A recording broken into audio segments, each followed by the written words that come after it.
तरह से कुछ लोग लिख रहे हैं, पिछली बार देखा होगा कि राजस्थान के मुख्यमंत्री जी ने आदिवासी दिवस का ट्वीट किया और 20 मिनट बाद जब नागपुर से फोन आया और फोन आने के बाद 20 मिनट बाद राजस्थान के मुख्यमंत्री जी ने वो ट्वीट हटा लिया और यहां आ रहे हैं, कहते हैं आदिवासी भाइयों हम आपका कल्याण करेंगे। आदिवासी इतना अब नासमझ नहीं रहा है, इतना बोला भी नहीं रहा है। और एक चीज देखिए कि आदिवासी समाज का जो व्यवहार है, सीधापन, भोलापन, हर किसी पे विश्वास करने का, उस विश्वास का, इस भोलापन का इन लोगों ने फायदा उठाया है आज तक। लेकिन हमें सावधान रहना पड़ेगा। सबने जय जोहार। थकान महसूस हो रही है? पक्का थकान महसूस तो नहीं हो रही है? अनावड़े वाया वाला था कितनी क्या स्टेडियम वाला और मार विचार एक क्लास जी उबा है वो लागे थाकी के अगले बेच तो ठीक रहेगा। जितने जो साथी खड़े हैं, क्योंकि आपड़े वहां है बीजा उबा है और बीजा हुआ मार जेवा थोड़ा का कद में नाना है बापड़ा तागिर हमें ओसा था थे जोई देखा तो नहीं है। तो जटला अनावड़े वाड़न भी इच्छा है मार बता रहा नहीं बोलूंगा मुंह, लेकिन जटला जी उबा ही बेच तक वहां वाड़न ठीक रहे तो देखा तो।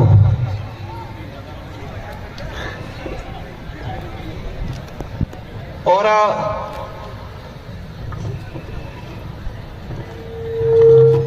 साथियों, विश्व आदिवासी दिवस, international day, world of indigenous people, हमारे लिए एक गौरव की बात है कि विश्व आदिवासी दिवस इस धरती पे जितने भी देश हैं, इन देशों का, उन महाद्वीपों का जो मूल मालिक है, इनके संरक्षण के लिए, उनकी संस्कृति के संरक्षण के लिए, इनके अधिकारों की रक्षा के लिए, इनकी पहचान को जिंदा रखने के लिए संयुक्त राष्ट्र संघ जो पूरे विश्व के 193 देशों का एक संघ बना हुआ है, और ये 193 देशों का जो संगठन है संयुक्त राष्ट्र संघ यूएन, उन्होंने 1994 में विश्व आदिवासी दिवस के लिए पूरे विश्व में मनाने हेतु इस दिवस की घोषणा की। आप सबकी मेहरबानी की वजह से, डूंगरपुर बांसवाड़ा की जनता की मेहरबानी की वजह से, आप सबके सहयोग की वजह से मुझे सांसद बन के दिल्ली में जाने का अवसर मिला और मैंने प्रयास किया कि संविधान के अंदर आदिवासी समुदाय के लिए क्या क्या अधिकार हैं। संविधान के बाद जब 1952 से लगा के 2024 तक भारत की संसद के अंदर आदिवासी अधिकारों को लेके जितने एमपी एमएलए गए, विधानसभा में एमएलए गए, सांसद बन के गए सांसद में, तो हमने प्रयास किया कि इन लोगों ने क्या क्या अब तक क्या किया है।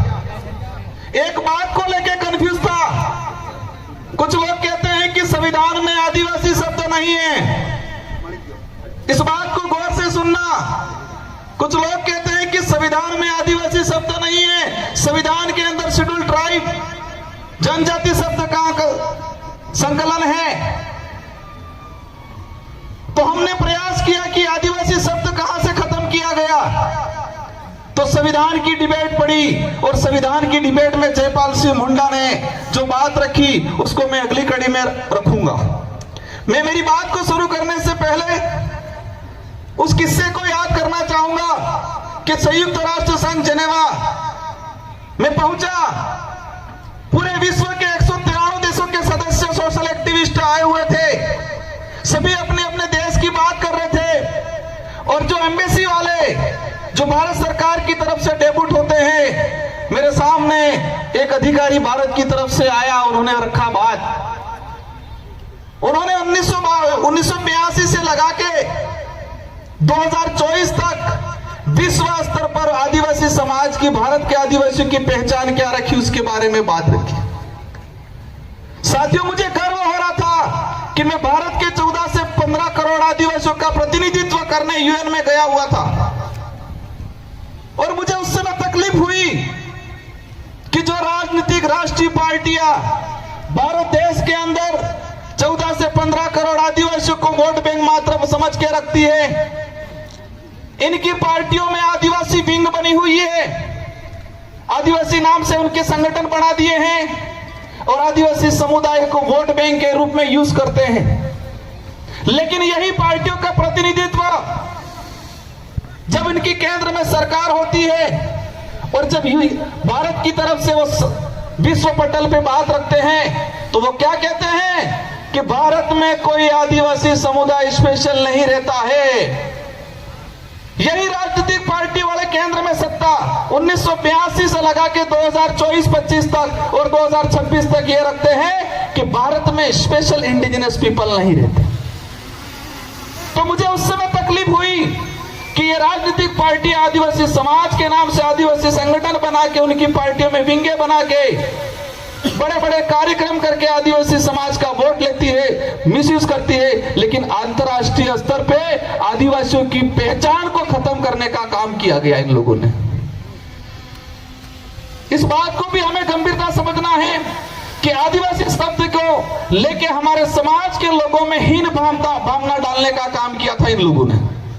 आजादी के बाद जब बात आती थी हमारे समाज के आइडेंटिटी को लेके तो एक भावना डाल ली थी, आदिवासी मतलब कमजोर, पिछड़ा हुआ, अपने आप में हीन भावना प्रकट हुई।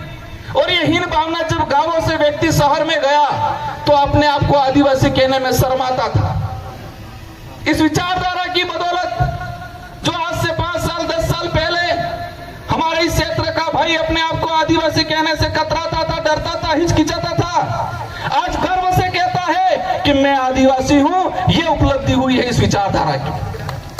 कुछ लोग कहते हैं क्या किया, क्या हुआ? जिस समाज के अस्तित्व को खत्म करने का काम किया था, जिस समाज की पहचान को मिटाने का काम किया था, उस समाज को आत्मनिर्भर बनाने का, उस समाज को गर्व से अपने आप को आदिवासी कहने का अधिकार दिलाने का, उनके अंदर हौसला पैदा करने का काम किया इस विचारधारा।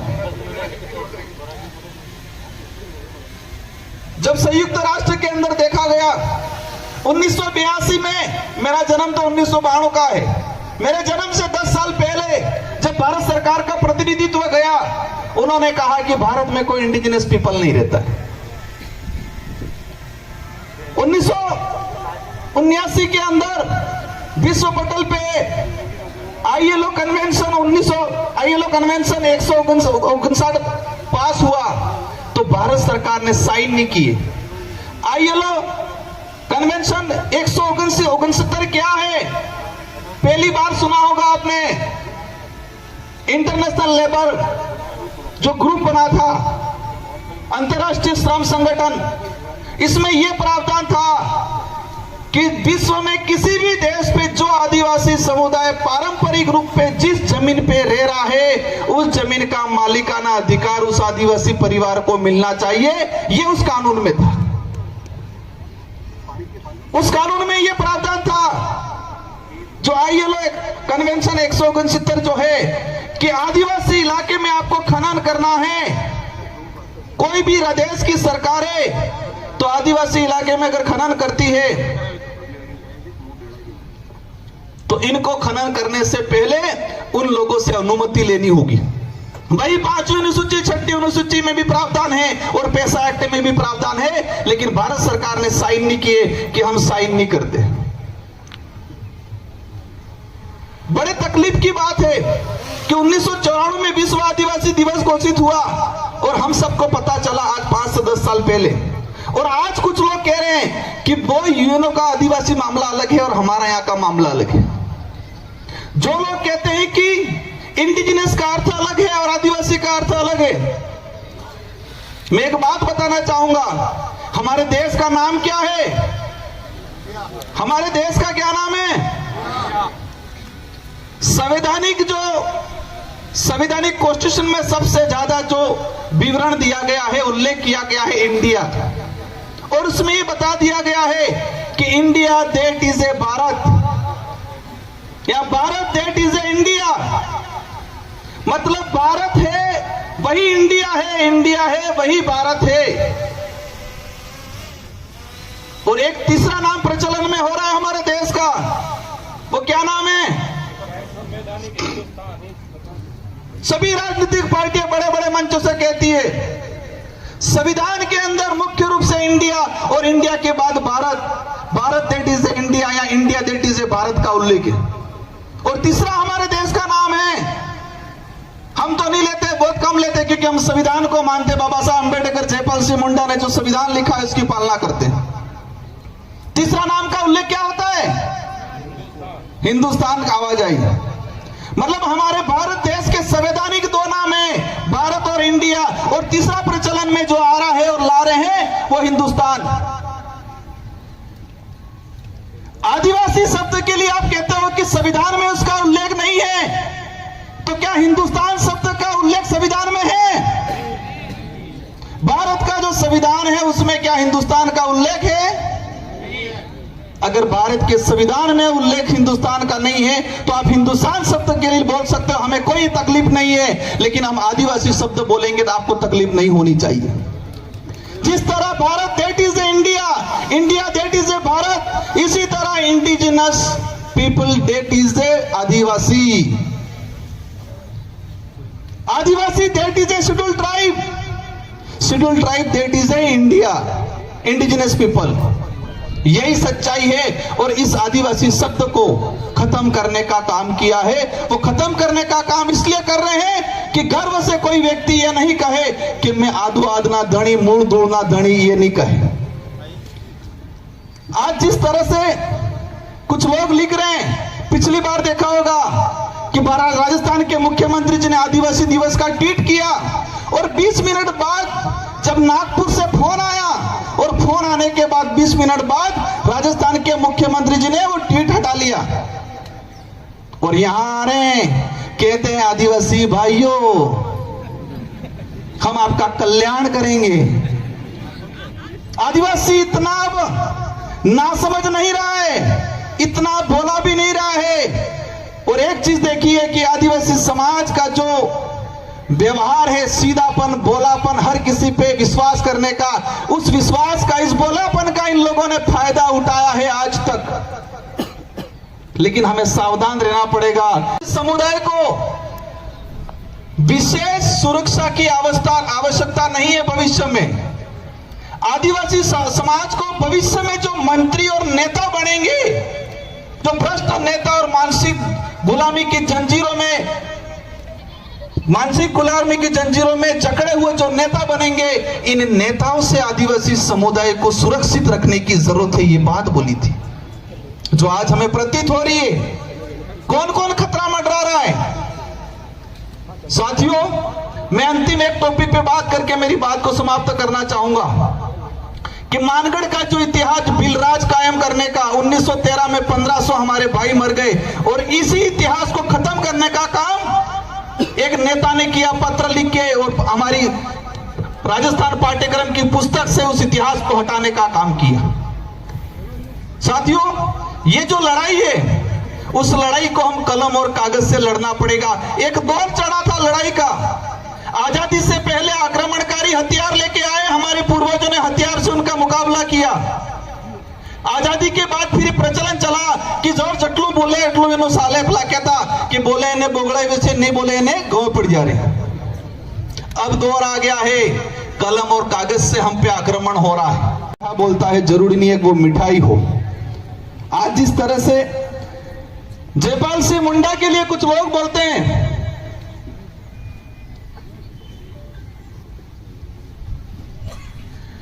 आज जिस तरह से जयपाल सिंह मुंडा, मैं एक बात बताना चाहूंगा, भारत का देश के संविधान निर्माण में बाबा साहब अंबेडकर जो आदिवासी दलित पिछड़ों के अधिकारों के लिए, समानता के लिए, इस देश में स्वतंत्रता के लिए जो प्रावधान किए, और विशेषकर जयपाल सिंह मुंडा जिन्होंने विशेषकर आदिवासी समाज के हक अधिकारों के लिए, उनकी पहचान के लिए संविधान सभा में अगर मजबूत पैरवी नहीं की होती तो जो आदिवासी दलित समुदाय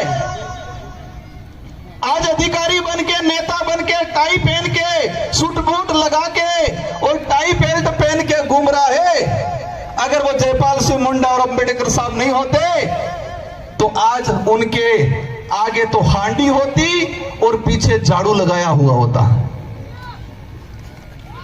संविधान की सभा में जयपाल सिंह मुंडा आदिवासियों की मजबूत पैरवी करने वाले और बाबा साहब अंबेडकर इस देश के आदिवासी दलितों की मजबूत पैरवी करने वाले नहीं होते तो जो आज आदिवासी समाज का प्रमाण पत्र बना के जो नेता विधानसभा संसद में जा रहा है, जो आदिवासी समाज का प्रमाण पत्र लगा के कर्मचारी अधिकारी बन के ऑफिसों में जा रहा है और सूट बूट टाई लगा रहा है, अगर ये दो व्यक्ति नहीं होते तो शायद हमारे आगे हांडी होती और पीछे झाड़ू होता। क्योंकि आदिवासी दलितों को इस देश में पढ़ने का अधिकार हजारों सालों से नहीं था, इस संविधान ने हमें दिया है। और आज जयपाल सिंह मुंडा के लिए कहते हैं कि जयपाल सिंह मुंडा तो ऐसे ही था, संविधान में बकवास करता था। राजेंद्र प्रसाद जी ने बोला था, मैं इस मंच से खुला चैलेंज करता हूं, एक नेता का मैंने भाषण सुना था जयपाल सिंह मुंडा के लिए और संविधान की अधिकतर पूरी डिबेट हमने पढ़ी कि कहीं पर भी राजेंद्र प्रसाद जी ने यह नहीं कहा था जयपाल सिंह मुंडा को कि आप बकवास करते हो। यह जरूर देखा और मैं उनको धन्यवाद देना चाहता हूं कि तुम्हारी वजह से मुझे संविधान की डिबेट पढ़ी और जयपाल सिंह मुंडा ने आदिवासियों के अस्तित्व के लिए, उसकी आइडेंटिटी के लिए, उनके अधिकारों के लिए कितना लड़ा पड़ा वो मैं समझा। और जयपाल सिंह मुंडा के लिए मेरे मन में जो भाव थे उससे और बढ़ गए, मेरे मन में जो इज्जत थी वो और बढ़ गई। एक बात जयपाल सिंह मुंडा ने संविधान में कहा था, संविधान की सभा में कुछ सदस्यों ने आदिवासी समाज को अल्पसंख्यक में गिनने का प्रावधान दिया, मतलब चर्चा की थी कि आदिवासी समाज को अल्पसंख्यक में गिनो।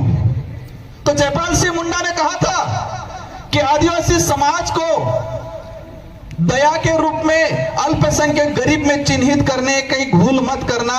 आदिवासी समुदाय इस देश का मूल मालिक है, प्रथम नागरिक है, यह जयपाल सिंह मुंडा ने कहा था।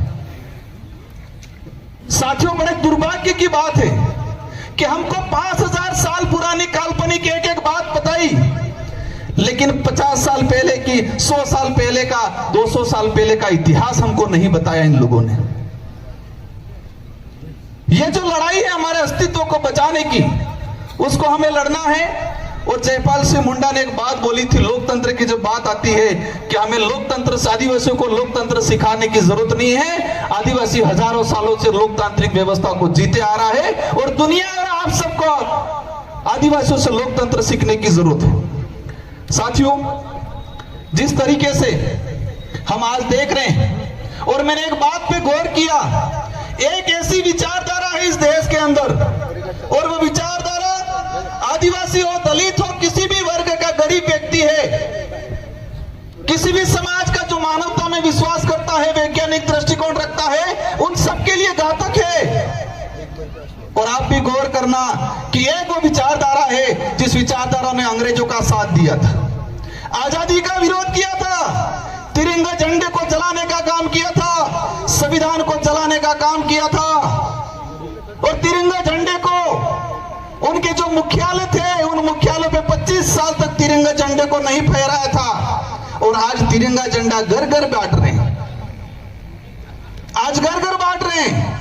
वो वही विचारधारा है जो जयपाल सिंह मुंडा को बदनाम करती है, वो वही विचारधारा है जो संविधान की पुस्तक को जलाने का काम करती है, और वो वही विचारधारा है जिसने संत सुरमाल महाराज की भक्ति को खत्म करने का काम किया है। वो वही विचारधारा के लोग हैं जिन्होंने रास्तापाल में कालीबाई कलासुआ, नानाबाई, सेंगाबाई पे गोलियां चलाने का काम किया था। वो वही विचारधारा है जिस विचारधारा ने गोविंद गुरु के महाराज के नेतृत्व मानगढ़ में हमारा आंदोलन हुआ, बिलराज कायम करने को, उसको खदेड़ने में सहयोग करने का काम किया। और वो वही विचारधारा है जो आज आजाद भारत में आदिवासी शब्द को खत्म करने की काम कर रही है। उस विचारधारा के कुछ नेता बोलते हैं कि ऐसे हो जाएगा, वैसे हो जाएगा।